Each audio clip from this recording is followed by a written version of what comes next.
Father Delaney, thank you for agreeing to this interview. Let's start at the beginning. Why did you become a priest in the first place? A question I've asked myself many times. My upbringing was in a deeply religious family, but I didn't come to the priesthood because of faith, not at first. I studied philosophy, psychology. I was more interested in understanding the human mind. I became a priest because I wanted to help people, to be a guide. And how did you end up as an exorcist? It wasn't a path I sought out. To be honest, I didn't even believe in demons or exorcisms when I first entered the clergy. I thought it was outdated, just like you probably do. But there are some things you don't choose. They choose you. Right. So you're saying you didn't believe it at first. What changed your mind? My first exorcism. I was asked to assist because I had a background in psychology, and they thought I could help discern if the person was suffering from mental illness. That's what I believed. But what I saw that night, it was nothing like what I'd read in any textbook. And what exactly did you see? A man, mid-30s. He was perfectly fine one day, and the next, he began speaking languages he didn't know, reciting phrases in ancient dialects. His body twisted, contorted in ways that should have shattered his bones. I kept looking for explanations. Schizophrenia, disassociation, even trauma. But none of it fit.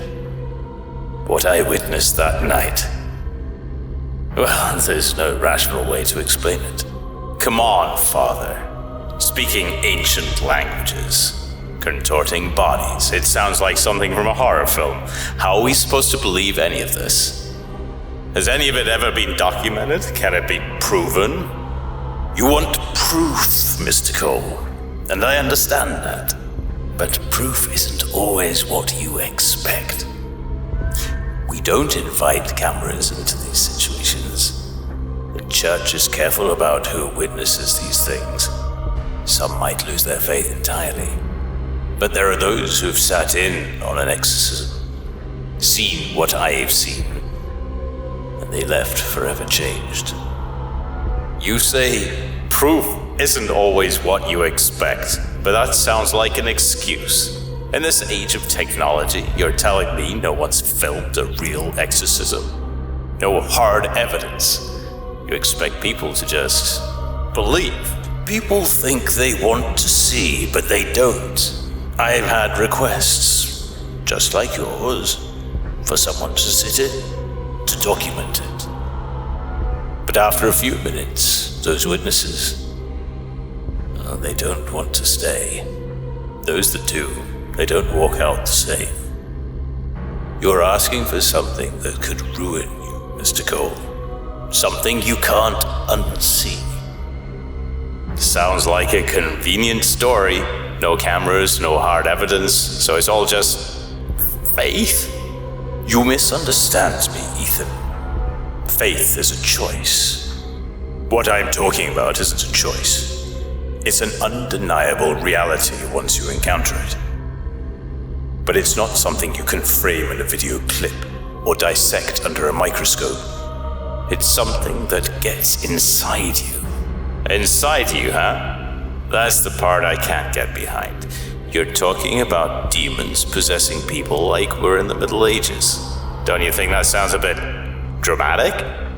It's easy to laugh until you've been in a room with someone possessed. Until you've heard a voice that doesn't belong to them coming from their throat. Or until you've felt the room grow colder for no reason and seen the look in their eyes, the one that isn't human. Eyes, voices, cold rooms. These are all things that can be explained by psychology. Hypothermia, disassociation. You're telling me none of it can be explained? Some of it, maybe. But not when a person knows things about you. Things you've never told anyone. Not when they call you by a name only your family used when you were a child. Or when they mention someone from your past who's been dead for years. There's no possible way they could know. Those aren't psychological phenomena, Mr. Cole. That's something else entirely. You're saying they know personal things, secrets? Yes, they do. They whisper things. Things meant to break you. Once they know your weaknesses, they use them. Have you ever had that happen to your father? Did one of these so-called demons know something about you? Yes, it did. My first exorcism, I heard it say something in a voice that wasn't the person's. It knew things, dark things, things I had done when I was young. It spoke of my sins as if it had been there with me, watching. And you believe that? You're saying it's not your own guilt or conscience playing tricks on you? Guilt is one thing, Mr. Cole, but guilt doesn't make the lights flicker. It doesn't make the room go cold, and it doesn't make you feel like something is standing behind you, watching you, breathing down your neck. So what? I'm supposed to walk out of here believing that demons are real just because of a few spooky stories? You've still given me no proof. Why should I believe any of this? You don't have to believe me, but ask yourself, why are you so unsettled right now? Why do you keep looking over your shoulder? It's just the atmosphere, that's all. You've got me on edge with all this talk. Or maybe it's something else, something closer than you think. You're really trying to scare me, aren't you? No, I'm not trying. Let me ask you, Mr. Cole, how have you been sleeping lately? You've felt it, haven't you? That strange feeling at night, like you're not alone.